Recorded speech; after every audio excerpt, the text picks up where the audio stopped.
మీరు ఖచ్చితంగా ప్రభుత్వ ఉద్యోగం సాధించే విధంగా హరీష్ ది బెస్ట్ అకాడమీ అందిస్తోంది. ఆన్లైన్ మరియు offline standard coaching, group 2, SI, constable, ward officer, RRB, NTPC ఇలా అన్ని పోటీ పరీక్షలకు అత్యంత నాణ్యమైన కోచింగ్ అతి తక్కువ ధరకే అందిస్తుంది హరీష్ ది బెస్ట్ అకాడమీ. మరింకెందుకు ఆలస్యం, వెంటనే Harish the best academy app ని గూగుల్ ప్లే స్టోర్ నుండి డౌన్లోడ్ చేసుకోండి.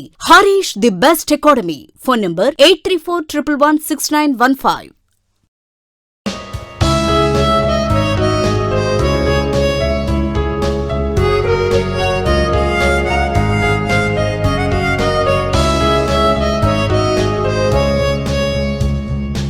Hi friends, welcome to Harish academy.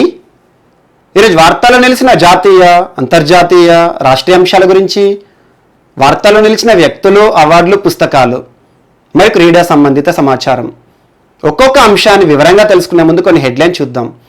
ఈరోజు మీట్ టు స్లీప్ పేరిట మహిళా ఉద్యమం ఒకటి వార్తల్లో నిలిచింది.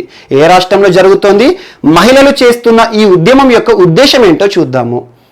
మరియు ఈరోజు సుప్రీంకోర్టుని ఆశ్రయించిన కొంతమంది మహిళలు దేశవ్యాప్తంగా అన్ని మతాలకు ఒకే విడాకుల నిబంధన ఉండాలని చెప్పేసి ఒక అభ్యర్థన దాఖలైంది. దీనికి సంబంధించిన అంశాలేంటి, రాజ్యాంగం ఏం చెప్తుందో చూద్దాము. మరియు ఈరోజు ఇస్రో మరొకసారి వార్తలు నిలిచింది.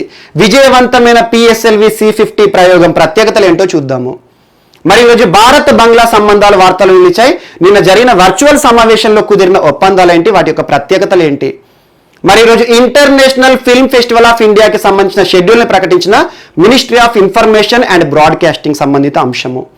మరి ఈరోజు ఏషియన్ గేమ్స్ 2030, 2034 వేదికలకి సంబంధించిన అంశము. మరియు వార్తలు నిలిచిన TSPSCకి సంబంధించిన అంశాలను చూద్దాము. మరియు క్రికెట్కి వీడ్కోలు పలికిన మరొక వర్ధమాన ఆటగాడు, తనకి సంబంధించిన అంశాలేంటి. మరియు బాక్సింగ్కి సంబంధించి హాల్ ఆఫ్ ఫేమ్ జాబితా ఒకటి వార్తలు నిలిచింది, దాని యొక్క ప్రత్యేకతలు ఏంటి. మరియు వీటితో పాటు మిస్లేనియస్ అంశాలన్నింటినీ కూడా ఒక్కొక్క టాపిక్ని ఇంటర్లింక్ చేసుకుంటూ నేర్చుకుందాం.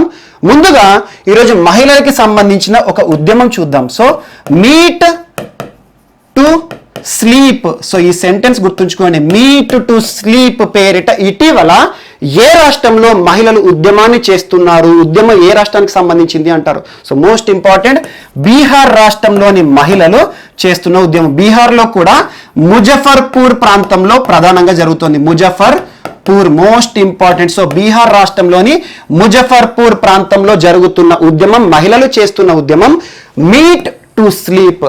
సో ఈ ఉద్యమం గురించి తెలుసుకునే ముందు ఒక హిస్టారికల్ ఇన్సిడెంట్ చూద్దాము. మన చరిత్రలో చాలా వరకు కూడా బాధాకరమైన సంఘటన నిర్భయ సంఘటన. So most important Nirbhaya. So Nirbhaya date ఏంటి మనకు, డిసెంబర్ 16, 2012. సో చరిత్రలోనే చాలా బాధాకరమైన దినం ఇది. సో డిసెంబర్ 16, 2012 ఒక అమ్మాయి, సో నిర్భయ అని పిలుస్తాం కదా మనం. సో నిర్భయ ఘటన దేశవ్యాప్తంగా చర్చనీయాంశం కాదు, ప్రపంచవ్యాప్తంగా కూడా చర్చనీయాంశమైంది. చాలా వివాదాలు చూసాం. ఇండియాస్ డాటర్ అని చెప్పేసి యూకేకి సంబంధించిన ఒక అంశం కానివ్వండి, ఒక షార్ట్ మూవీ కానివ్వండి, చాలా వివాదాలు వచ్చినాయి. సో అలా మన భారతదేశ చరిత్రలోనే ఒక దుర్దినంగా భావించవచ్చు డిసెంబర్ 16 నిర్భయ సంఘటన. ఒక అమ్మాయి పైన దాడి చేసి ఎవరైతే కీచకులు ఉంటారో చంపేయడం జరిగింది. సో అలా మహిళ పైన జరిగిన దాడి దేశవ్యాప్తంగా చర్చ కాదు, ప్రపంచవ్యాప్తంగా కూడా ఒక చర్చనీయాంశమైంది. మహిళలకు రక్షణలు కల్పించాలని చెప్పేసి నిర్భయ తర్వాత చాలా అంశాలను భారత ప్రభుత్వం తీసుకొచ్చింది. ఎగ్జాంపుల్ మీరు చూడండి, జస్టిస్ వర్మ కమిషన్ వేశారు. సో దీని గురించి డీటెయిల్స్ చూడండి, ఖచ్చితంగా సోషియాలజీలో ఇంపార్టెంట్. జస్టిస్ వర్మ కమిషన్ వేయడం కానివ్వండి, నిర్భయ చట్టాన్ని రూపకల్పన చేయడం కానివ్వండి, దోషులను కఠినంగా శిక్షించడం కానివ్వండి, ఇలాంటి అంశాలన్నీ కూడా తీసుకువచ్చారు. కానీ ఒక్కటి గుర్తుంచుకోండి, నిర్భయ సంఘటన జరిగి ఆల్మోస్ట్ 8 years అయింది. ఎంత చట్టాలు, ఎంత కఠిన చట్టాలు తీసుకువచ్చినా, ఎన్ని కమిటీలు వేసినా, ఎన్ని రకాలుగా మహిళలకు రక్షణలు కల్పించినా ఈ రోజు వరకు కూడా మహిళలపైన దాడులు జరుగుతున్నాయి. సో దాడులు, చిన్న పిల్లలపైన అత్యాచారాలు, రేప్ కేసెస్, మానవ అక్రమ రవాణా, మహిళల అక్రమ రవాణా, ఇవి జరుగుతూనే ఉన్నాయి. ఎంతటి కఠిన శిక్షలు తీసుకువచ్చినా, దోషులను ఏ రకంగా శిక్షించినా కూడా ఇవన్నీ జరుగుతూనే ఉన్నాయి. సో వీటిని వ్యతిరేకిస్తూ, సో డిసెంబర్ 16 అని చెప్తున్నాను కదా, డిసెంబర్ 16 నుండి బీహార్ రాష్ట్రంలోని ముజఫర్పూర్ ప్రాంతంలో మహిళలందరూ కూడా నిర్భయ ఘటన జరిగి 8 సంవత్సరాలు అయినా కూడా దేశవ్యాప్తంగా మరిన్ని రేప్ కేసెస్ బయటపడుతున్నాయి. చిన్న పిల్లల పైన కూడా అత్యాచారాలు జరుగుతున్నాయి. ఎంత పోస్టో యాక్ట్ కానివ్వండి, మనకి protection of children from sexual offence, most important POCSO అంటాము. Protection of children from sexual offence act 2012 తీసుకొచ్చారు. అంటే చిన్న పిల్లలపైన ఏవైతే అత్యాచారాలు ఉంటాయో వాటికి సంబంధించి రక్షణ కల్పించడం. అంటే రక్షణ కాదు, ఎవరైతే చిన్న పిల్లలపైన రేప్ సంబంధిత అంశము అత్యాచారాలు చేస్తారో వారిని కఠినంగా శిక్షించడానికి ఒక చట్టం. సో అలాంటి అంశాలు చాలా ఉన్నాయి.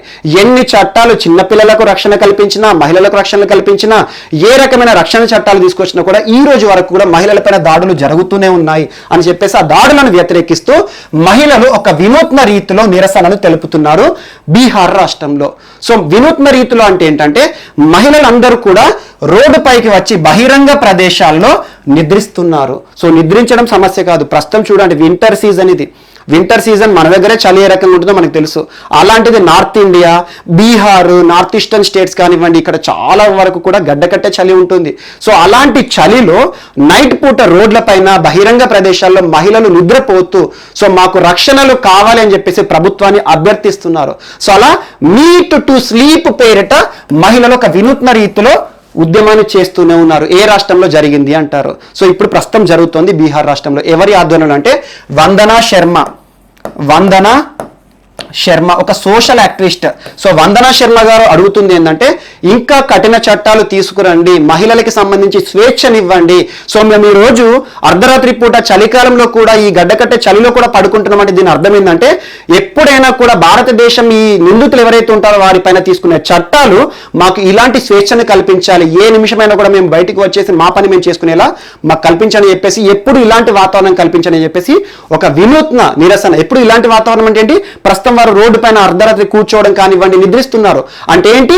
వారిపైన ఎలాంటి దాడులు జరగరు. ఫ్యూచర్లో అలాంటి సంఘటన ఎవరైనా మహిళ అర్ధరాత్రి నడిచినా కూడా, రోడ్డు మీద వెళ్ళినా కూడా ఎలాంటి దాడి జరగదు అనే ఒక నమ్మకాన్ని మహిళలకు కల్పించండి అని చెప్పేసి మీట్ టు స్లీప్ అనే ఒక ఉద్యమానికి పిలుపునిచ్చారు. సో మోస్ట్ ఇంపార్టెంట్, మహిళలకి సంబంధించి ఎలాంటి ఉద్యమాలు జరిగినా ఖచ్చితంగా చూడండి. ఆల్మోస్ట్ 2 years బ్యాక్ ప్రపంచవ్యాప్తంగా మీటూ ఉద్యమం జరిగింది. సో అలాంటి ఉద్యమం కానివ్వండి, తరానా బర్కే గారు మోస్ట్ ఇంపార్టెంట్. సో అలా ఏవేవైతే ఉద్యమాలు మహిళలకు సంబంధించి వార్తలు నిలుస్తాయి వీటి గురించి ఖచ్చితంగా చూడండి. ఎట్ ద సేమ్ టైం ఏ దేశం ఎలాంటి కఠిన చట్టాలను రూపకల్పన చేసిన మహిళలకు రక్షణ కల్పించడానికి వాటి గురించి ప్రత్యక్ష ఎదురు చూపండి. ఎగ్జాంపుల్, ఇటీవల బంగ్లాదేశ్లో రేపిస్టులకు మరణశిక్ష విధించడం మొదలుపెట్టారు. చట్టాన్ని తీసుకొచ్చారు. మనం చర్చించుకున్నాం ఆల్మోస్ట్ 1 month బ్యాక్. ఇంకొక అంశం, సో కెమికల్ క్యాస్ట్రేషన్ సంబంధిత అంశంతో పాకిస్తాన్ వార్తలు నిలిచింది ఇటీవల. ఆల్మోస్ట్ ఒక 20 days బ్యాక్ కెమికల్ క్యాస్ట్రేషన్ అంటే ఏంటి, ఎవరైతే రేపిస్టులు ఉంటారో, అత్యాచార నిందితులు ఉంటారో వారికి రసాయనాలు ప్రయోగించి వారిని ఏ రకంగా నపుంసకునిగా మారుస్తారని చెప్పేసి ఈ ప్రక్రియ మొత్తం చెప్పాను, ఒకసారి చూడండి. కానీ ఈరోజు పాకిస్తాన్ సంబంధించి కెమికల్ క్యాస్ట్రేషన్ ఆ అంశం ఏదైతే ఉంటుందో ఈ రోజు వార్తాపత్రికల్లో వస్తున్నాయి. మనం ఆల్మోస్ట్ 20 days బ్యాకే చర్చించుకున్నాం. పాకిస్తాన్ ఒక కొత్త చట్టాన్ని తీసుకురాబోతోంది ఇందులో ఇవి అని చెప్పేసి. సో ఈ రోజు వార్తాపత్రికల్లో కూడా పాకిస్తాన్ సంబంధించి కెమికల్ క్యాస్ట్రేషన్ వార్తలు నిలిచింది. సో మనం చర్చించుకున్న అంశం ఏంటి, ఆ రోజు ఏ కెమికల్స్ చెప్పాను, కెమికల్ క్యాస్ట్రేషన్ సంబంధించి డ్రగ్ కేటగిరీ ఏంటి, ఇవన్నీ ఒకసారి చూడండి. సో అలా మహిళలకి సంబంధించి తరచూ ఏదో ఒక అంశం వార్తలు నిలుస్తుంది. ఈ రోజు ఉద్యమం ఒకటి వార్తలు నిలిచింది. మీట్ టు స్లీప్ పేరిట ఉద్యమం ఇటీవల ఏ రాష్ట్రంలో జరిగింది అంటారు. సో మోస్ట్ ఇంపార్టెంట్, బీహార్లో జరుగుతోంది, ముజఫర్పూర్ ప్రాంతంలో. సో December 16th ఏదైతే ఉంటుందో మన చరిత్రలోనే దుర్దినం, చాలా బాధాకరమైన దినోత్సవం. సో నిర్భయ సంఘటన, అలాంటి సంఘటనలు దృష్టిలో ఉంచుకొని ఇప్పటికి కూడా అలాంటి సంఘటనలు జరుగుతూనే ఉన్నాయి. ఇంకెక్కడ మహిళలకు రక్షణ అని చెప్పేసి ప్రభుత్వానికి ఒక వినూత్న రీతిలో చలికాలం కూడా గడ్డకట్టే చలిలో కూడా రోడ్డు పైన నిద్రిస్తూ మహిళలు వార్తలు నిలిచారు. So most important. And next, ఈరోజు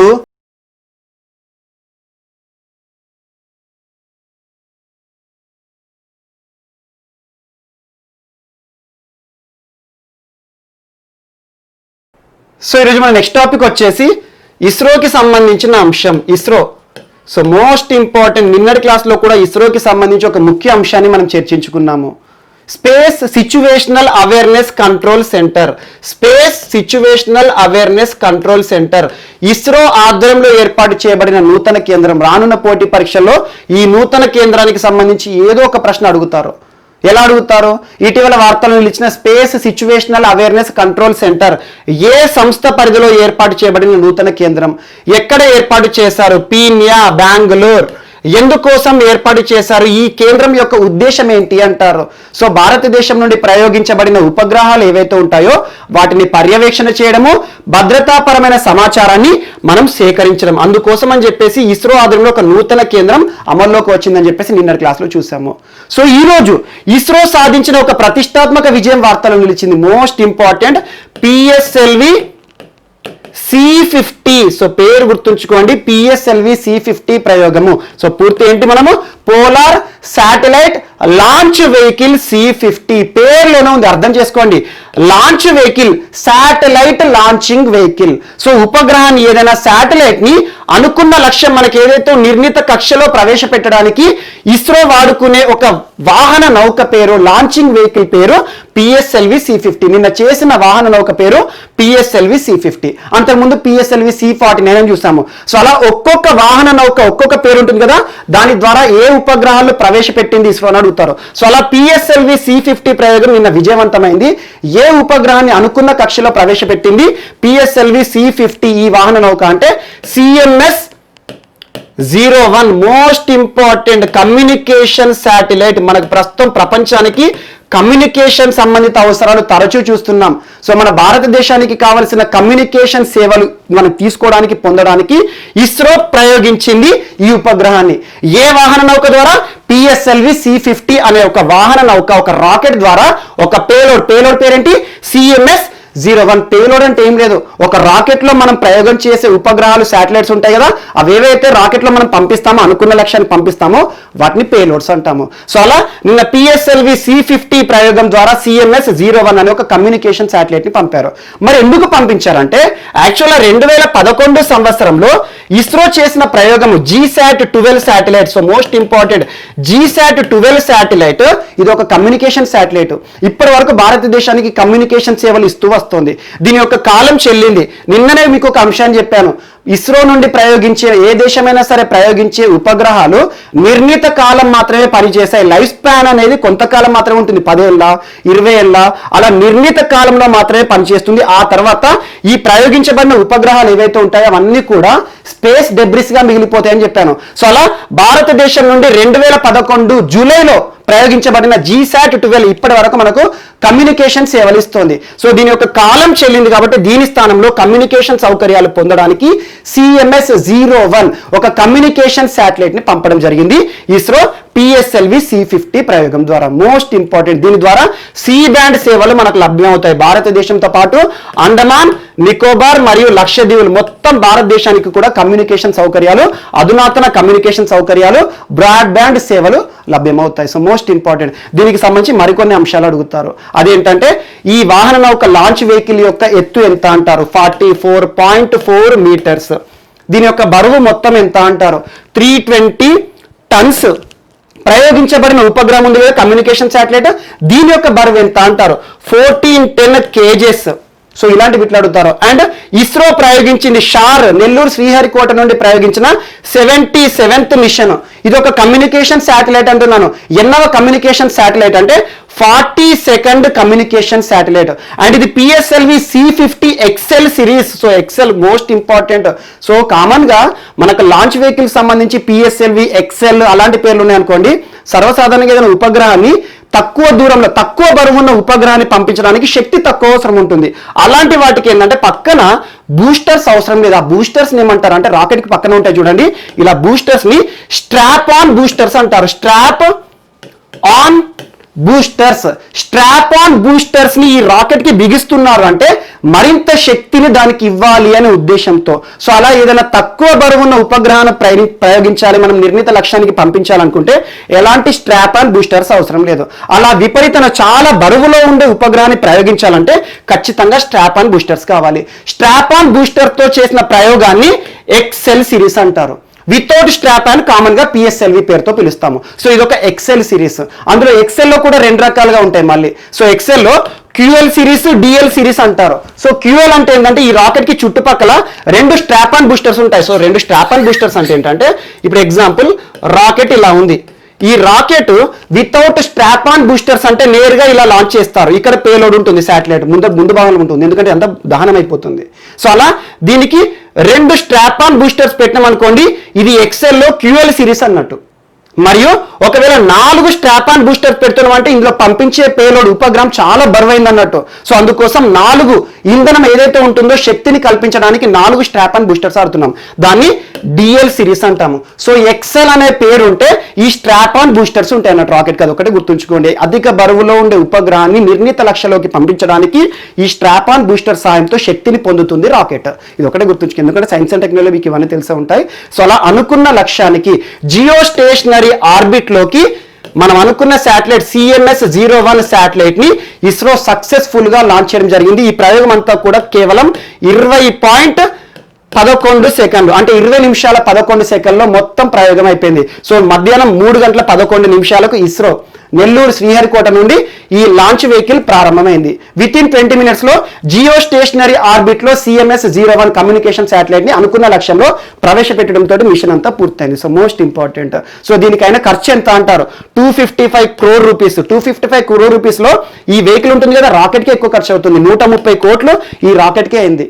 మరియు దాంతో పాటు ఇందులో ఉండే పేలోడ్ ఉంది కదా, CMS-01 కమ్యూనికేషన్ శాటిలైట్ ఉంది కదా, దానికి ఎంత ఖర్చు అయిందంటే ఆల్మోస్ట్ 125 crores. సో 125 + 130 255 crores తో ఈ మిషన్ ని ఇస్రో సక్సెస్ఫుల్ గా సాధించడం జరిగింది.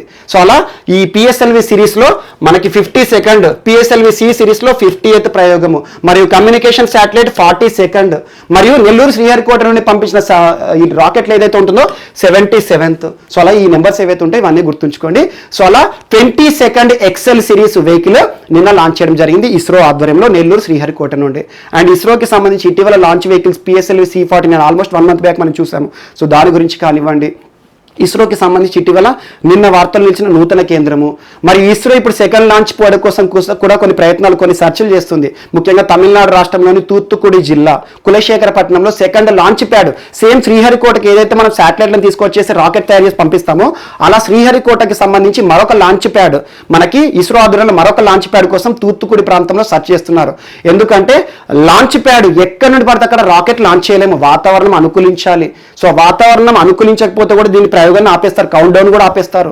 సో అలా మనకి జాగ్రఫికల్ ఏదైతే ఉంటుందో భూమధ్య రేఖ, ఈక్వేటర్ అంటాం కదా, భూమధ్య రేఖకు దగ్గరగా ఉన్న ప్రాంతం అని, సీషోర్ కి దగ్గరగా ఉన్న ప్రాంతం అని చాలా అనుకూలమైన ప్రాంతాలు చూసేసుకొని ఈ లాంచ్ ప్యాడ్ల నిర్మాణాన్ని ఏర్పాటు చేస్తారు. ప్రతి దేశంలో లాంచ్ ప్యాడ్ల ఏర్పాటు అనేది జరగదు. సో మన భారతదేశంలో శ్రీహరికోట అద్భుతమైన ప్రాంతం కాబట్టి ఇక్కడ నుండే ఏ దేశం నుండి వచ్చిన శాటిలైట్ అయినా కూడా ఇక్కడ నుండే రాకెట్లను పంపిస్తాము. సో అలా PSLV-C-50 రాకెట్ ప్రయోగం నిన్న అద్భుతమైన విజయంతో వార్తలో నిలిచింది. అండ్ రానున్న రోజుల్లో కూడా ఇస్రోకి సంబంధించి మరిన్ని ప్రయోగాల గురించి ఇస్రో చీఫ్ శివన్ గారు ప్రస్తావించారు. ప్రస్తుతం ఇస్రో చైర్మన్ మనకి శివన్ గారు ఏమని చెప్పారంటే, పిక్సెల్ సంస్థ, సో పిక్సెల్ స్టార్టప్ కంపెనీ, అంతరిక్ష ప్రయోగాలు చేసే స్టార్టప్ కంపెనీ పిక్సెల్ అని చెప్పేసి ఆల్మోస్ట్ ఒక 15 days బ్యాక్ మీకు చెప్పాను.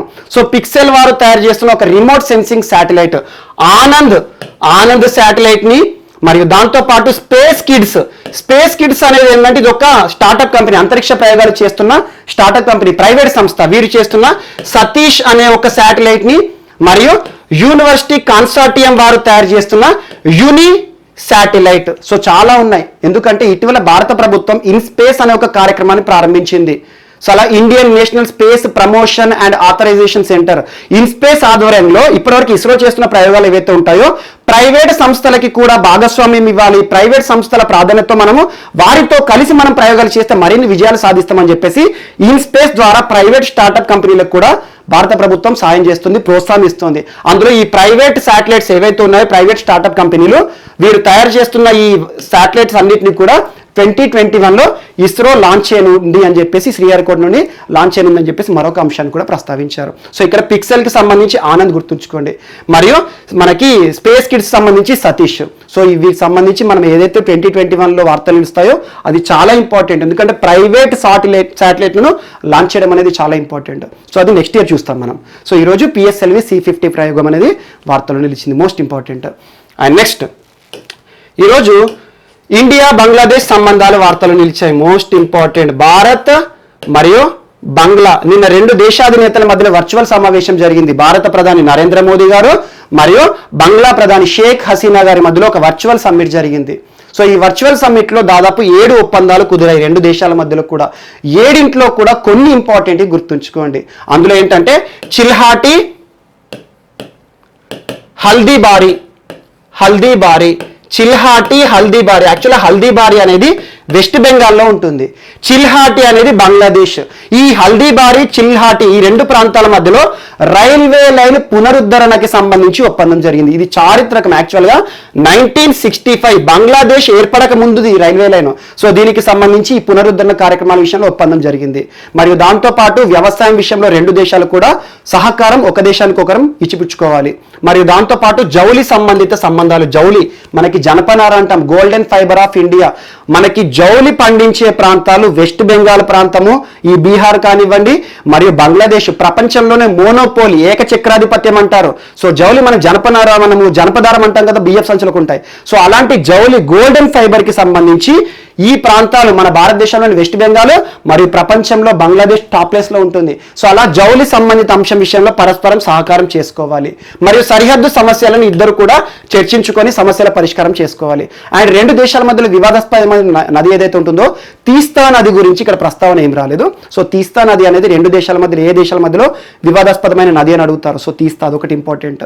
అండ్ దీంతో పాటు ఇంకొక అంశం, రెండు దేశాలకి సంబంధించి జాతిపితల వార్తల్లోకి వచ్చారు నిన్న. జాతిపిత మీకు ఇటీవల చెప్పాను, యునెస్కో ప్రతిష్టాత్మకంగా బంగ్లా జాతిపిత, ఫాదర్ ఆఫ్ బంగ్లాదేశ్ అని చెప్పాను. షేక్ ముజిబుర్ రెహమాన్ మోస్ట్ ఇంపార్టెంట్ బంగ్లాదేశ్ జాతిపిత.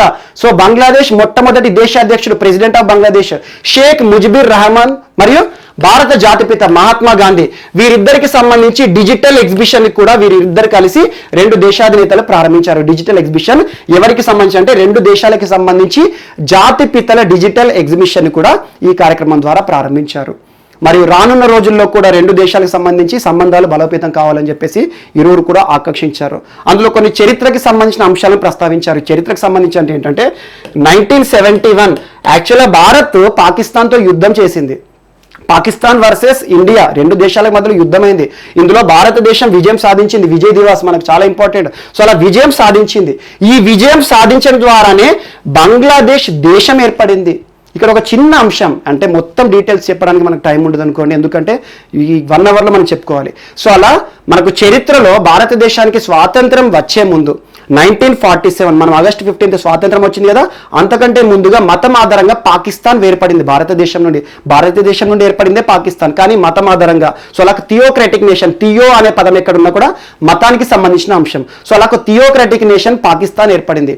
పాకిస్తాన్ ఏర్పడినప్పుడు సమస్య ఏంటంటే దేశం ఒకటే కానీ ప్రాంతాలు వేరు. సో ప్రాంతాలు రెండుగా విడిపోయాయి. అంటే ఏంటంటే ఇప్పుడు భారతదేశం ఏదైతే ఉంటుందో ఇండియా నుండి మతం ఆధారంగా పాకిస్తాన్ వేర్పడేది, కానీ మతం ఆధారంగా ఈ ప్రాంతంలో కొంతమంది ఇస్లాంని అనుసరించేవారు ఉండేవారు. సో ఈ ప్రాంతంలో కొంతమంది ఇస్లాంని అనుసరించేవారు ఉన్నారు. దేశం ఒకటే ఏర్పడింది కానీ పాకిస్తాన్ రెండు ప్రాంతాలుగా ఏర్పడింది. ఒకటి వెస్ట్ సైడ్ ప్రస్తుతం ఉన్న Pakistan, east side east Pakistan అంటారు, ప్రస్తుతం ఉన్న బంగ్లాదేశ్. సో పాకిస్తాన్, ఈస్ట్ పాకిస్తాన్ నుండే బంగ్లాదేశ్ అనేది ఏర్పడింది. Most important. సో అలా ఈ రెండు దేశాలు ఏవైతే ఉన్నాయో రెండు దేశాలుగా విడిపోయినాయి కదా, అంతకుముందు ఒక దేశమే రెండు ప్రాంతాలుగా ఉండేది. ఎప్పుడైనా గుర్తుంచుకోండి, పరిపాలన ఎప్పుడు సమస్య అవుతుంది అంటే ఈ ప్రాంతాల మధ్యలో దూరం పెరిగినప్పుడు. సో వెస్ట్ పాకిస్తాన్కేమో అడ్మినిస్ట్రేషన్ ఉంది, ఈ ఈస్ట్ పాకిస్తాన్ని పరిపాలించడానికేమో ఏ రకంగా పరిపాలించాలి, రెండింటి మధ్యలో ఇండియా ఉంది. సో అలా పరిపాలన సమస్యలు తలెత్తాయి. రెండు ప్రాంతాల మధ్యలో కూడా వివాదాలు చెలరేగాయి. ఈ దేశం ఏం కోరింది, మేము స్వాతంత్రం పొందుతామనింది. సో ఈ స్వాతంత్రం పొందుదామంటే భారతదేశం ఈస్ట్ పాకిస్తాన్కి సాయం చేసింది. ఆ సాయం ప్రత్యక్షంగా చేయడము పాకిస్తాన్ ఇండియా యుద్ధంగా మారడము, చివరికి భారత్ గెలవడంతో ఈస్ట్ పాకిస్తాన్ కాస్త బంగ్లాదేశ్ గా మారింది 1971. అందుకే చూడండి, బంగ్లాదేశ్ కి ప్రస్తుతం వాళ్ళ జాతీయ గీతం ఉంటుంది కదా, వాళ్ళ నేషనల్ యాంథమ్ ఏదైతే ఉంటుందో అమర్ సోనా బంగ్లా మన భారతీయుడు రాసిందే. సో రవీంద్రనాథ్ ఠాగూర్ గారు. సో చాలా ఉంటాయి చరిత్రలు, ఇవన్నీ లింక్ చేసుకోండి. సో అలా ఈస్ట్ పాకిస్తాన్ కాస్త ప్రస్తుతం బంగ్లాదేశ్గా ఏర్పడడంలో భారత్ కీలక పాత్ర పోషించింది అని చెప్పేసి ఈ చర్చలో చాలా చరిత్రకి సంబంధించిన అంశాలను ప్రస్తావించారు. మరియు ఇక్కడ ఏదైతే వెస్ట్ పాకిస్తాన్ ఉందో, పాకిస్తాన్ ఒకటే దేశం రెండు ప్రాంతాలనే కదా, ఈస్ట్ పాకిస్తాన్ ప్రాంతమేమో బంగ్లాదేశ్ అయింది. ఈ వెస్ట్ పాకిస్తాన్ ఏందో ప్రస్తుతం ఇప్పుడు వెస్ట్ పాకిస్తాన్ రూపంలో మిగిలిపోయింది. సో ఈ రకంగా ఇండియా పాకిస్తాన్ మధ్యలో యుద్ధం అనేది బంగ్లాదేశ్ ఏర్పాటు విషయంలో జరిగింది 1971లో. అలా బంగ్లాదేశ్కి సంబంధించి 1971, 2021 నెక్స్ట్ ఇయర్కి 50 సంవత్సరాల స్వాతంత్ర దినోత్సవ వేడుకలు. ఆ వేడుకలకి భారత ప్రధానిని ముఖ్య అతిథిగా ఇన్వైట్ చేయడం జరిగింది బంగ్లా ప్రధాని షేక్ హసీనా గారు. Most important. సో అలా బంగ్లాకి భారత్కి మధ్యలో 7 అంశాల విషయంలో ఒప్పందాలు జరిగాయి. అదొకటి వ్యవసాయ సంబంధితము మరియు జౌలి సంబంధిత అంశాలు, ఇరు దేశాల సరిహద్దు సమస్యలకి సంబంధించిన అంశాలే కానివ్వండి, మరియు లాస్ట్ ఒక 2-3 ఇయర్స్ బ్యాక్ ఎన్క్లేవ్స్ కూడా మార్పిడి చేసుకున్నారు. ఎన్క్లేవ్స్ అంటే ఏంటంటే భారతదేశంలో బంగ్లాదేశ్కి సంబంధించిన కొన్ని ఎన్క్లేవ్స్, కొన్ని ప్రాంతాలు ఉండే, బంగ్లాదేశ్లో భారతదేశానికి సంబంధించి కొన్ని ఎన్క్లేవ్స్ ఉండే. సో ఇరు దేశాలు ఎక్స్చేంజ్ చేసుకోవడం కానివ్వండి, దానికోసం రాజ్యాంగాన్ని కూడా సవరించారు. చాలా జరిగాయి. సో అలా బంగ్లాదేశ్ భారత్కి సంబంధించి నిన్న చారిత్రకంగా ఒక సమావేశం జరిగింది, వర్చువల్ సమ్మిట్. అందులో 2 దేశాల అధినేతల మధ్యలో కుదిరిన ఒప్పందాలలో జౌలి ఒప్పందం ఇంపార్టెంట్. మరియు ఇరు దేశాధినేతలకు సంబంధించి ఒక అంశాన్ని ప్రస్తావించారు. సో జాతిపితలు, భారతదేశానికి సంబంధించి జాతిపిత మహాత్మా గాంధీ మరియు బంగ్లాదేశ్ సంబంధించి బంగబంధు సో ముజిబుర్ రెహమాన్ గారు, ఈ ఇరువురికి సంబంధించి ఒక డిజిటల్ ఎగ్జిబిషన్ కూడా నిన్నటి కార్యక్రమంలో ప్రారంభించడం జరిగింది. సో నేరుగా గుర్తుంచుకోండి, ఎందుకంటే ఇవన్నీ అడగకపోవచ్చు. యాక్చువల్గా మెయిన్స్ లాంటి ఎగ్జామ్లో ఈ ఒప్పందాలు ఏంటి అని అడుగుతారు. ప్రిలిమ్స్లో ఎలా అడుగుతారంటే ఇటీవల జరిగిన వర్చువల్ సమ్మిట్ ఎవరెవరి మధ్యలో జరిగింది, ఏ దేశ నేతలు పార్టిసిపేట్ చేశారు, ఆ చారిత్రక రైల్వే లైన్ ఏంటి, సో హల్ద్వారీ అనే ప్రాంతం ఎక్కడ ఉంటుంది, భారత్ సైడా బంగ్లాదేశ్ సైడా అని, సో ఇలాంటివి అడుగుతారు. సో ఇవి మనకు భారత్ బంగ్లాదేశ్కి సంబంధించిన సమావేశం యొక్క ప్రత్యేకత. ఈరోజు మరొక అంశము,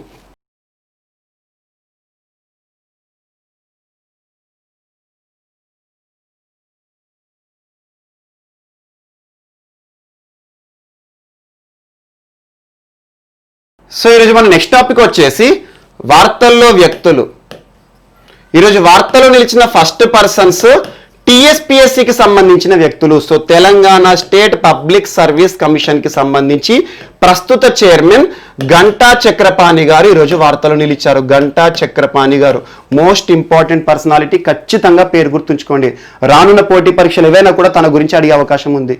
ఎందుకంటే తెలంగాణ రాష్ట్రం ఏర్పడిన తర్వాత రాష్ట్రంలో ఏర్పడిన ఒక రాజ్యాంగబద్ధ సంస్థకు మొట్టమొదటి చైర్పర్సన్ గా వార్తలు నిలిచిన వ్యక్తి. తన యొక్క పదవీ కాలం నిన్నటితో ముగిసింది. 6 సంవత్సరాల పదవీ కాలం December 17th, సో నిన్నటితో ముగిసింది. So most important personality. Telangana రాష్ట్ర చరిత్రలో మొట్టమొదటి చైర్మన్ గా, పబ్లిక్ సర్వీస్ కమిషన్ చైర్మన్ గా వార్తలు నిలిచిన వ్యక్తి. సో నిన్న వీడ్కోలు కార్యక్రమం కూడా జరిగింది, మనం అంతా చూసాము. సో అలా చైర్మన్ పదవీ కాలం ముగిసింది కాబట్టి నూతన చైర్మన్ నియామక ప్రక్రియ చేపట్టేసరికి ప్రస్తుతం టీఎస్పీఎస్సీలో మెంబర్ గా ఉన్న డి కృష్ణారెడ్డి గారిని తాత్కాలిక చైర్మన్ గా నియమిస్తూ రాష్ట్ర ప్రభుత్వం ఉత్తర్వులు జారీ చేసింది. So most important. అండ్ ఇక్కడ కొన్ని అంశాలు యాడ్ చేసుకోండి. సో గంటా చక్రపాణి గారు తెలంగాణ రాష్ట్ర చరిత్రలో రాజ్యాంగబద్ధ సంస్థ అయిన పబ్లిక్ సర్వీస్ కమిషన్ కి మొట్టమొదటి చైర్పర్సన్. సో తనతో పాటు మరొక 3 వ్యక్తులు కూడా నిన్న పదవీ కాలం ముగిసి వార్తలు నిలిచారు. అందులో ఒకరు మోస్ట్ ఇంపార్టెంట్ విఠల్ గారు, మరియు మతీనుద్దీన్ గారు, మరియు చంద్రావతి గారు. సో ఈ 3 వ్యక్తులు మరియు చైర్మన్, ఈ 4 వ్యక్తులు కూడా ఏకకాలంలో Telangana state public service commission కి సంబంధించి బాధ్యతలు స్వీకరించారు. సో అలా December 17th తో 3 సభ్యుల పదవీ కాలం, ప్రస్తుత చైర్మన్ పదవీ కాలం ముగిసింది. సో అలా నూతన చైర్మన్ ప్రక్రియ, Telangana state public service commission కి సంబంధించి నూతన చైర్మన్ ప్రక్రియ జరిగే వరకు, నూతన చైర్మన్ నియామకం జరిగే వరకు ప్రస్తుతం టీఎస్పీఎస్సీలో సభ్యుడిగా ఉన్న, సీనియర్ సభ్యులుగా ఉన్న డి కృష్ణారెడ్డి గారిని తాత్కాలిక చైర్మన్ గా బాధ్యతలు అప్పచెప్పడం జరిగింది రాష్ట్ర ప్రభుత్వం. So most important, D Krishna Reddy గారు March 31st 2021 వరకు తాత్కాలిక చైర్మన్ గా ఉండే అవకాశాలు ఉన్నాయి. ఎందుకంటే తను టీఎస్పీఎస్సీ సభ్యునిగా తను చేరి March 31st కి 6 years కంప్లీట్ అవుతుంది. యాక్చువల్లీ ఈ టెన్యూర్ అనేది ఏంటంటే రాజ్యాంగబద్ధ సంస్థలకి నిర్ణీత పదవీ కాలం అనేది ఉంటుంది. So most important. అందులో కూడా చూడండి, రాజ్యాంగబద్ధ సంస్థ అంటున్నాను. రాజ్యాంగబద్ధ సంస్థ అంటే ఏంటి? రాజ్యాంగంలోని ఏదో ఒక నిబంధన ఆధారంగా ఒక సంస్థ ఏర్పడింది అనుకోండి, అది రాజ్యాంగబద్ధ సంస్థ. ఎగ్జాంపుల్, రాష్ట్రానికి సంబంధించి public service commission, state public service commission అంటాము. మన రాష్ట్రంలో ఉంది కాబట్టి Telangana state public service commission అంటాము. మన ఆంధ్రప్రదేశ్ లో ఉంది కాబట్టి ఏపీపీఎస్సీ అంటాం, Andhra Pradesh state public service commission అంటాము. సో అలా ఒక్కొక్క రాష్ట్రంలో ఒక్కొక్క పబ్లిక్ సర్వీస్ కమిషన్ ఉంటుంది. రాష్ట్రంలో జరిగే నియామక ప్రక్రియ మొత్తం కూడా చేపట్టే అత్యున్నత సంస్థ.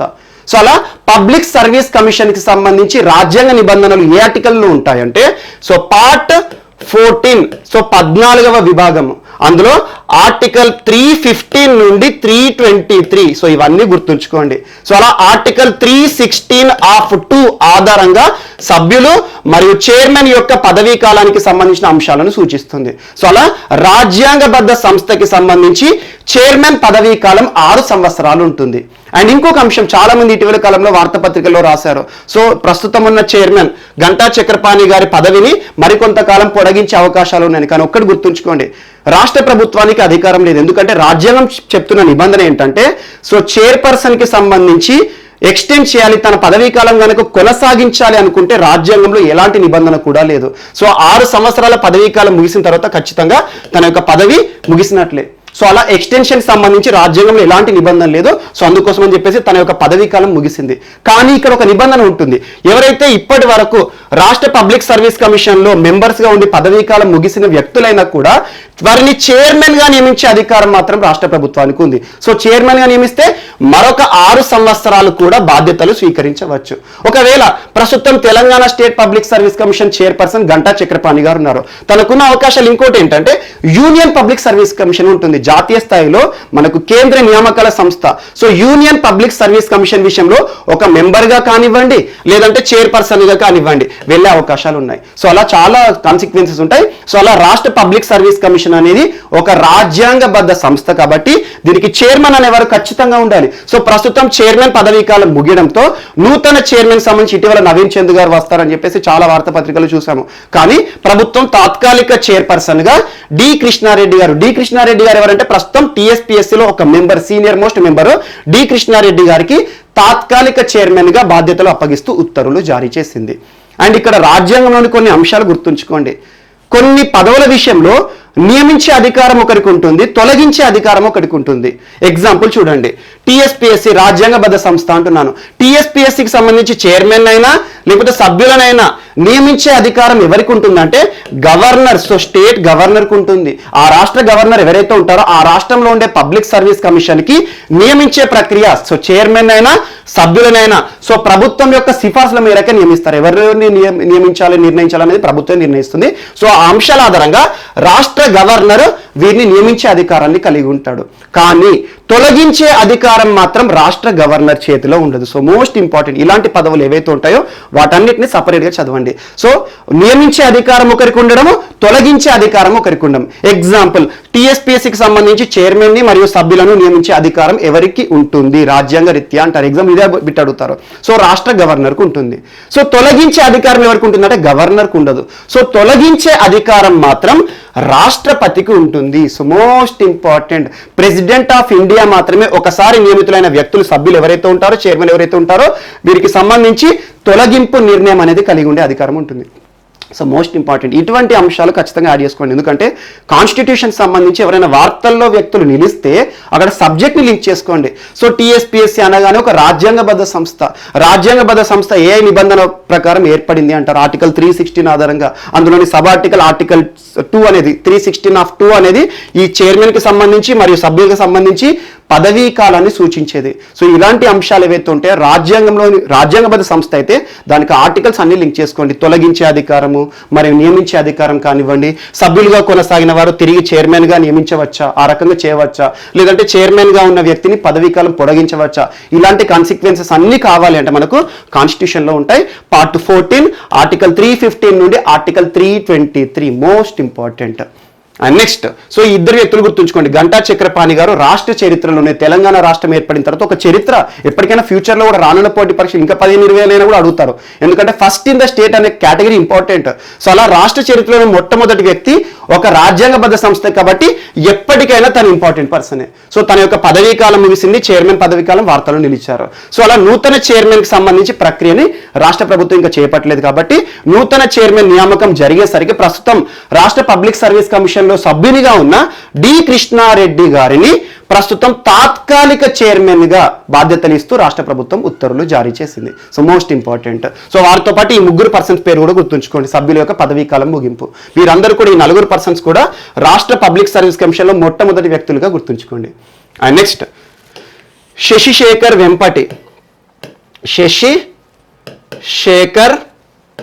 వెంపటి.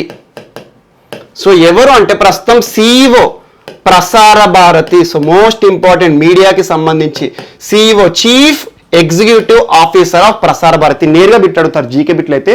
ఆర్ఆర్బి, ఎన్టీపీసీ లాంటి పరీక్షలు అయితే ఎలా అడుగుతారంటే ప్రస్తుతం ప్రసార భారతి సిఇఓ ఎవరు అంటారు. శశిశేఖర్ వెంపటి. తన గురించి ఆల్మోస్ట్ 2 months బ్యాక్ ఒక అంశాన్ని చెప్పాను. ఈరోజు మరొకసారి వార్తలు నిలిచారు.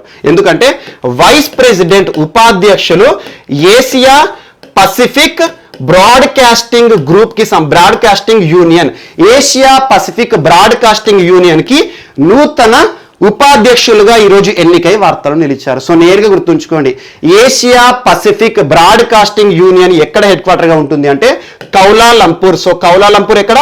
మలేషియా కేంద్రంగా పనిచేస్తుంది. ఆసియా ప్రాంతానికి సంబంధించి, పసిఫిక్ ప్రాంతాల దేశాలకు సంబంధించి ఒక అత్యున్నత సంస్థ. ఏషియా పసిఫిక్ బ్రాడ్కాస్టింగ్ కి నూతన ఉపాధ్యక్షులుగా నియమితులైన భారతీయ వ్యక్తి ఎవరంటే ప్రస్తుతం సిఇఓగా విధులు నిర్వర్తిస్తున్న వ్యక్తి ప్రసార భారతి సిఇఓ శశిశేఖర్ వెంపటి. పేరు గుర్తుంచుకోండి నేరుగా. తన పేరు గుర్తుకు రావాలని మనకి ఏం రావాలి? నూతన నియామక, నూతన ఎన్నిక విషయంలో so vice president Asia Pacific broadcasting union, ఇది ఒకటి గుర్తుంచుకోండి. ప్రస్తుతం ఉపాధ్యక్షులు అంటున్నాను. మరి ఈ సంస్థకు అధ్యక్షులు ఎవరంటే ఇబ్రహీం ఎరన్. యాక్చువల్లీ ఈ సంస్థ 1964లో ఏర్పాటు చేయబడింది. 1964 కౌలాలంపూర్, మలేషియా. కౌలాలంపూర్ పెద్ద సిటీ, చాలాసార్లు వార్తలు నిలుస్తూ ఉంటుంది. కౌలాలంపూర్ మనం క్రికెట్కి సంబంధించి కానివ్వండి, మార్కెట్కి సంబంధించి కానివ్వండి, చాలాసార్లు వార్తలు నిలుస్తుంది. సో కౌలాలంపూర్ కేంద్రంగా 1964లో ఏర్పాటు చేయబడిన ఒక ఆసియా పసిఫిక్ బ్రాడ్కాస్టింగ్ సంస్థకి నూతన ఉపాధ్యక్షులు. ప్రస్తుత ఉపాధ్యక్షులు ఎవరు? మనకి ఉపాధ్యక్షులుగా ఈరోజు శశిశేఖర్ వెంపటి గారు వార్తలు నిలిచారు. ప్రస్తుత అధ్యక్షులు ఎవరు అంటారు? ఇబ్రహీం ఎరన్ గారు. So most important, Prasar Bharati సంస్థకి ప్రస్తుతం సిఇఓగా ఉన్నారు. ప్రసార భారతి ఎప్పుడు వచ్చింది భారతదేశంలో అంటే 1997. ఇవన్నీ జీకే బిట్లు, స్టాట్ బిట్స్. సో అవన్నీ ఒకసారి చూడండి. సో నేరుగా ఒక ప్రశ్న అడుగుతారు ఎగ్జామ్లో. ప్రస్తుతం ప్రసార భారతి సిఇఓగా ఉన్న ఏ వ్యక్తి ఏషియా పసిఫిక్ బ్రాడ్కాస్టింగ్ యూనియన్ కి నూతన ఉపాధ్యక్షులుగా ఎన్నికవ్వడం జరిగింది. సో ప్రస్తుతం ఈ సంస్థకి అధ్యక్షులు ఎవరు? So president, vice president. President ఎవరు? Ibrahim earned. వైస్ ప్రెసిడెంట్ ఎవరు? శశిశేఖర్ వెంపటి. సో నేరుగా గుర్తుంచుకోండి పేర్లు. సో ప్రస్తుతం CEO of Prasar Bharati. And next, ఈరోజు Mohammad Amir, most important player. యాక్చువల్గా మన దేశానికి సంబంధించిన వ్యక్తి కాదు, మన దాయాది దేశం పాకిస్తాన్కి సంబంధించిన వ్యక్తి, కానీ ప్రతిభ గల ఆటగాడు. సో పాకిస్తాన్ దేశమైనా కూడా, పాకిస్తాన్ అనగానే మనకి ఎక్కువ క్రికెట్కి సంబంధించి చాలా మంది బౌలర్స్ ఇంపార్టెంట్ ఉంటారు. వసీం అక్రమే కానివ్వండి, చాలా మంది ఉన్నారు. సో అలా పాకిస్తాన్ ప్రముఖ బౌలర్, చాలా వివాదాల సుడిగుండంలో తన జీవితం అంతా గడిచింది. యాక్చువల్గా 17 yearsకే తన యొక్క ఆరంగేట్ర మ్యాచ్ ఆడాడు. 17 years కంటే చాలా చిన్న వయసులో పాకిస్తాన్ తరపున అంతర్జాతీయ మ్యాచ్లో కనబడ్డాడు. 1992 డేట్ ఆఫ్ బర్త్, 1992లో జన్మించాడు. 17 yearsకే కేవలం తను అంతర్జాతీయ మ్యాచ్లో ఆరంగేట్రం చేశాడు. కెరీర్ మొత్తంలో కూడా 30 టెస్ట్ మ్యాచ్లు, 60 వన్డే మ్యాచ్లు, 61 వన్డే మ్యాచ్లు మరియు 50 T20 international. So round figure గుర్తుంచుకోండి, అంతే సరిపోతుంది. 30, 60, 50. సో అంటే అన్ని ఫార్మాట్లు, ఐసీసీ కండక్ట్ చేసే అన్ని ఫార్మాట్లు అంతర్జాతీయ మ్యాచెస్లో పాకిస్తాన్ తరఫున ఆడాడు. యాక్చువల్గా తన కెరీర్ ఆల్మోస్ట్ 10-15 yearsకి వచ్చింది కెరీర్. కానీ తన యొక్క ప్రత్యేకత ఏంటంటే ఒక స్పాట్ ఫిక్సింగ్ అంటారు క్రికెట్లో. స్పాట్ ఫిక్సింగ్ అంటే ఏంటంటే మ్యాచ్ ఫిక్సింగ్, స్పాట్ ఫిక్సింగ్ అంటే ఏంటంటే బెట్టింగ్కి సంబంధించింది. సో తను 2010 సంవత్సరంలో ఒక అంతర్జాతీయ మ్యాచ్లో 2 కన్సిక్యూటివ్ నోబాల్స్ వేశాడు. నోబాల్స్ అంటే ఏంటంటే లైన్ దాటడం. సో అలా కొన్ని టర్మినాలజీ చూసుకోండి, ఎగ్జామ్లో అడుగుతారు. నోబాల్ అంటే ఏంటి, వైడ్ అంటే ఏంటి, గల్లీ అంటే ఏంటి, ఈ టర్మ్స్ ఏ క్రీడకి సంబంధించినవి అంటారు. టర్మ్స్ రిలేటెడ్ టు స్పోర్ట్ చూసుకోండి. సో అలా నోబాల్, 2 కన్సిక్యూటివ్ నోబాల్ ఒక స్పాట్ ఫిక్సింగ్కి పాల్పడ్డాడు. అది నిరూపితం కూడా అయిపోయింది. ఆ స్పాట్ ఫిక్సింగ్కి, మ్యాచ్ ఫిక్సింగ్కి కారణమయ్యాడని చెప్పేసి తన పైన ఆల్మోస్ట్ 5 years నిషేధం విధించారు ఐసీసీ. ఆ తర్వాత మరొకసారి ఆరంగేట్రం చేశాడు. ప్రస్తుతం తన యొక్క వయసు 28 years. సో అలా 92 yearలో జన్మించాడు. 17 yearsకే అంతర్జాతీయ మ్యాచ్లో కనిపించాడు. ఎందుకు ఇన్ని తక్కువ మ్యాచెస్ ఆడంటే ఆల్మోస్ట్ తన కెరీర్లో 5 years నిషేధాన్ని ఎదుర్కొన్నాడు. సో అలా స్పాట్ ఫిక్సింగ్కి పాల్పడిన ఆటగాడు, కానీ అద్భుతమైన ప్రతిభగల ఆటగాడు. సో మన ఇండియాకి సంబంధించి చాలా మ్యాచెస్ చూసే ఉంటాడు. కోహ్లీ కూడా మెచ్చుకున్నాడు. సో తన యొక్క బౌలింగ్ ఆడడం చాలా కష్టం అని చెప్పేసి. Mohammad Amir just 28 years of ఏజ్లోనే ఈరోజు క్రికెట్కి వీడ్కోలు పలుకుతూ వార్తలు నిలిచారు. సో రిటైర్మెంట్ ప్రకటించిన ఆటగాడు. ఎగ్జాంపుల్ ఎలా అడుగుతారంటే ఎగ్జామ్లలో, ఇటీవల క్రికెట్ క్రీడకు వీడ్కోలు పలుకుతూ వార్తలు నిలిచిన పర్సన్ మహమ్మద్ అమీర్ ఏ జట్టు తరపున అంతర్జాతీయ మ్యాచ్లో ఆడాడంటారు. So Pakistan player Mohammad Amir. So most important bowler. Almost 259 అంతర్జాతీయ వికెట్లను సాధించాడు. సో అలా కెరీర్లో 5 సంవత్సరాల నిషేధాన్ని ఎదుర్కొన్నాడు. సో ఈరోజు క్రీడకు జస్ట్ 28 ఇయర్స్కి అంటున్నాను. ఇంకోటి ఏంటంటే కామన్గా క్రికెట్ అంటే ఒక్కొక్కరు 40 ఇయర్స్ 41 ఇయర్స్ కూడా ఆడతారు. కొంతమంది 35 ఇయర్స్ రాగానే ఇక రిటైర్మెంట్ ఎప్పుడు అని చెప్పేసి ప్రచారం జరుగుతూ ఉంటుంది. కానీ 28 ఇయర్స్ అనేది చాలా తక్కువ ఏజ్. సో అలాంటి 28 ఇయర్స్ అనేది రిటైర్మెంట్ ప్రకటించేసి ప్రపంచమంతా కూడా ఆశ్చర్యానికి గురి చేశాడు. ఎందుకంటే రీజన్ తను ఒకటే చెప్పాడు, మెంటల్ ప్రెజర్ అని చెప్పాడు. సో మానసిక ఒత్తిడి కారణంగా నేను ఫోకస్ చేయలేకపోతున్నాను, ఇక అంతర్జాతీయ క్రికెట్లో నేను కనబడని చెప్పేసి నిన్న పాకిస్తాన్ అంతర్జాతీయ క్రీడాకారుడు మహమ్మద్ ఆమీర్ వీడ్కోలు పలుకుతూ వార్తలు నిలిచారు. నేరుగా గుర్తుంచుకోండి, ఒక ప్రశ్న అడిగే అవకాశం ఉంది. అండ్ నెక్స్ట్, ఈరోజు Olympic council of India Asian games కి సంబంధించి ఒక షెడ్యూల్ని విడుదల చేసింది. ఏషియన్ గేమ్స్ 2030 ఎక్కడ జరగబోతున్నాయంటే దోహా. మోస్ట్ ఇంపార్టెంట్, దోహా అంటే ఇక్కడ ఖతార్. సో ఖతార్ వేదికగా, దోహా వేదికగా 2030 ఏషియన్ గేమ్స్ జరగబోతున్నాయి అని చెప్పేసి ఒలింపిక్ అసోసియేషన్ ఆఫ్ ఏషియా ప్రకటించింది, అధికారిక ప్రకటన చేసింది. మరియు 2034 ఈ ఖతార్కి దాయాది దేశం, శత్రు దేశం, రైవల్ కంట్రీ అక్కడ జరగబోతున్నాయి. సౌదీ అరేబియా రియాద్లో 2034 ఏషియన్ గేమ్స్ జరగబోతున్నాయి. సో ఇక్కడ ఎలా బిట్టు గుర్తుంచుకుంటారంటే ఇటీవల Olympic council of India Asian games కి సంబంధించి తాజా షెడ్యూల్ ని ప్రకటించింది. 2030 సంవత్సరానికి గాను ఏషియన్ గేమ్స్ వేదిక ఏది? ఏషియన్ గేమ్స్ అంటున్నాను, ఆసియా దేశాలు మాత్రమే తలపడే ఒక క్రీడ. సో అలా ఏషియన్ గేమ్స్ 2030 వేదిక ఏదంటే దోహా ఎక్కడ? ఖతార్లో ఉంటుంది. మరియు 2034 కూడా ఇక్కడే ప్రకటించడం జరిగింది. 2034 ఏషియన్ గేమ్స్ వేదిక ఏదంటే సౌదీ అరేబియా రియాద్ వేదికగా జరుగుతుంది. So most important. అండ్ 2022 చైనాలో జరుగుతుంది, హాంగ్సు. యాక్చువల్లీ ఇవన్నీ ఓల్డ్. సో ఏషియన్ గేమ్స్ సంబంధించి almost 10 years before schedule release అవుతుంది. సో అలా 2022 అనేది ఆల్మోస్ట్ 5-6 ఇయర్స్ నుండి మనందరికీ తెలుసు. సో 2022 ఏషియన్ గేమ్స్ వేదిక హాంగ్జు, చైనా హాంగ్జు. మరియు 2026 ఏషియన్ గేమ్స్ వేదిక ఏది అంటారు? జపాన్, ఐచి నగోయా అంటారు. అక్కడ జరుగుతాయి, ఒక ప్రాంతంలో జరుగుతూ ఉంటాయి. అలా 2022, 2026, 2030, 2034 ఈ 4 గుర్తుంచుకోండి. సో 2024 మనకి చైనా హాంగ్జూలో జరుగుతాయి ఏషియన్ గేమ్స్. 2026 జపాన్ ఐచి నగోయాలో జరుగుతాయి. 2030 దోహా ఖతార్లో జరుగుతాయి. 2034 ఎక్కడ? మనకి సౌదీ అరేబియాలోని రియాద్లో జరుగుతాయి.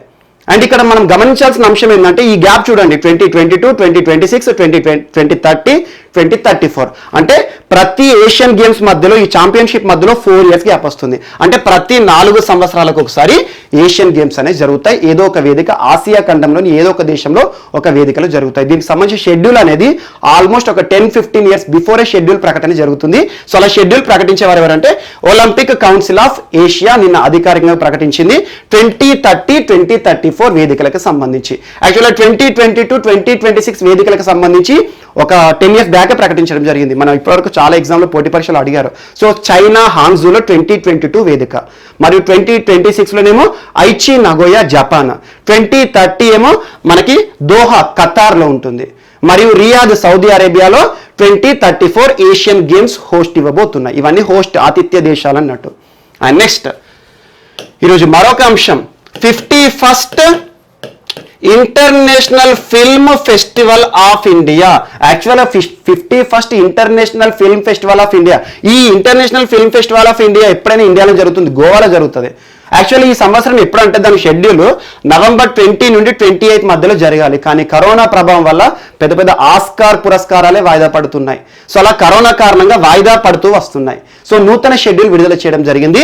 జనవరి 16 నుండి జనవరి 22 ఈ తేదీల మధ్యలో international film festival of India, దీనికి సంబంధించి పురస్కారాల ప్రదానం జరుగుతుంది. సో ఒక పండుగ లాంటి వాతావరణం, సినిమా రంగానికి సంబంధించి ఒక ఫెస్టివల్, అంతర్జాతీయ స్థాయిలో గుర్తింపు పొందిన international film festival of India ఏ తేదీల మధ్యలో జరుగుతుంది అంటే జనవరి 16 నుండి 22. ఎవరు ప్రకటించారు అంటే మోస్ట్ ఇంపార్టెంట్, ఇది కేంద్ర ప్రభుత్వం ప్రకటన చేస్తుంది. Ministry of information and broadcasting. So కేంద్ర ప్రసార మంత్రిత్వ శాఖ అంటే ఏంటి? మనకు సమాచార మరియు ప్రసార మంత్రిత్వ శాఖ. ఇటీవల ఒక అంశాన్ని చెప్పాను మీకు, రైతు ఆందోళన జరుగుతున్నప్పుడు పుట్టింగ్ ఫార్మర్స్ ఫస్ట్ అనే ఒక పుస్తకాన్ని విడుదల చేసిన మంత్రిత్వ శాఖ ప్రస్తుతం ఎవరు? Ministry of information and broadcasting Prakash Javadekar గారు, మోస్ట్ ఇంపార్టెంట్ పర్సనాలిటీ. సో అలా ప్రకాష్ జవదేకర్ గారు నిన్నటి రోజున 51వ అంతర్జాతీయ ఫిల్మ్ ఫెస్టివల్ ఆఫ్ ఇండియాకి సంబంధించి వేదిక గోవానే ఉంటుంది. అండ్ ఇంకొక అంశాన్ని ఇక్కడ ప్రకటించారు, అదేంటంటే హైబ్రిడ్ ఫార్మాట్లో జరుగుతుందట. హైబ్రిడ్ ఫార్మాట్ అంటే ఏంటంటే ఫిజికల్ గా ప్రజెన్స్ ఉంటుంది, వర్చువల్ గా కార్యక్రమాలు జరుగుతాయి. ఆల్మోస్ట్ ఈ ఫెస్టివల్లో 224 సినిమాలకి సంబంధించిన అంశాలన్నీ కూడా మనం చూడబోతున్నాం. సో అలా హైబ్రిడ్ ఫార్మాట్ లో జరగబోతున్నాయి. అంటే ఏంటంటే కొంతమంది వ్యక్తులు ఫిజికల్ గా అక్కడ ప్రెజెంట్ అవుతారు, సో నిర్ణీత సంఖ్యలో మాత్రమే. మిగతా అతిథులు కానివ్వండి, ఎవరైనా ప్రముఖ వ్యక్తులు, అంతర్జాతీయ స్థాయిలో ఎవరైనా గుర్తింపు పొందిన సినిమాలు ఉంటాయి కదా, వారికి సంబంధించిన డైరెక్టర్స్ వాళ్ళు ఎవరంటే ప్రస్తుతం విమానాలపైన ఆంక్షలు ఉన్నాయి కాబట్టి వారు వర్చువల్ గా పార్టిసిపేట్ చేస్తారు. అంటే ఫిజికల్ గాను వర్చువల్ గాను రెండింటి ఫార్మాట్ లో హైబ్రిడ్ ఫార్మాట్ లో జరగబోతున్నాయి 51st international film festival of India. ఏ తేదీల మధ్యలో అంటే జనవరి 3rd వీక్ అని గుర్తుంచుకోండి. ఎవరు ప్రకటించారంటే ప్రతి సంవత్సరం కేంద్ర ప్రభుత్వం ప్రకటన చేస్తుంది, కేంద్ర ప్రభుత్వం ఆధ్వర్యంలో జరుగుతాయి. సో అలా మనకు ministry of information and broadcasting Prakash Javadekar గారు నిన్న అధికారిక ప్రకటన చేస్తూ వార్తలు నిలిచారు. యాక్చువల్గా నవంబర్లో జరగాల్సింది పోస్ట్పోన్ అవుతూ వస్తున్నాయి. సో అలా నూతన తేదీలను ప్రకటించడం జరిగింది. మరియు హైబ్రిడ్ ఫార్మాట్ అని గుర్తుంచుకోండి. హైబ్రిడ్ ఫార్మాట్ అని ఎక్కడ వచ్చినా కూడా సో ఆన్లైన్ ఆఫ్లైన్ రెండు ఉంటాయి అన్నట్టు. సో కొంతమంది అక్కడ ఫిజికల్గా ప్రెజెన్స్ ఇస్తారు, కొంతమంది వర్చువల్గా అక్కడ ప్రెజెన్స్ ఇస్తారు, అంటే స్క్రీన్ల ద్వారా అక్కడ మాట్లాడుతూ ఉంటారు అన్నట్టు. ప్రస్తుతం ఎక్కువ చూసే మనం వర్చువల్ కాబట్టి, కాకపోతే అంతర్జాతీయ స్థాయిలో గుర్తింపు పొందిన వ్యక్తులు కూడా రావాలి కాబట్టి వాళ్ళ విషయంలో వర్చువల్ జరుగుతుంది. మన ఇండియాకి సంబంధించిన ప్రముఖులు ఫిజికల్గా అక్కడ ప్రెజెంట్ అవుతారు. సో అలా హైబ్రిడ్ ఫార్మాట్లో జరగబోతున్న ఒక ఫిల్మ్ ఫెస్టివల్ ఈరోజు వార్తలు నిలిచింది. అండ్ నెక్స్ట్ ఈరోజు golden peacock environment management award 2020 వార్తలు నిలిచింది. గోల్డెన్ పికాక్ ఎన్విరాన్మెంట్ మేనేజ్మెంట్ 2020 ఎగ్జామ్లో నేరుగా ఒక ప్రశ్న అడుగుతారు.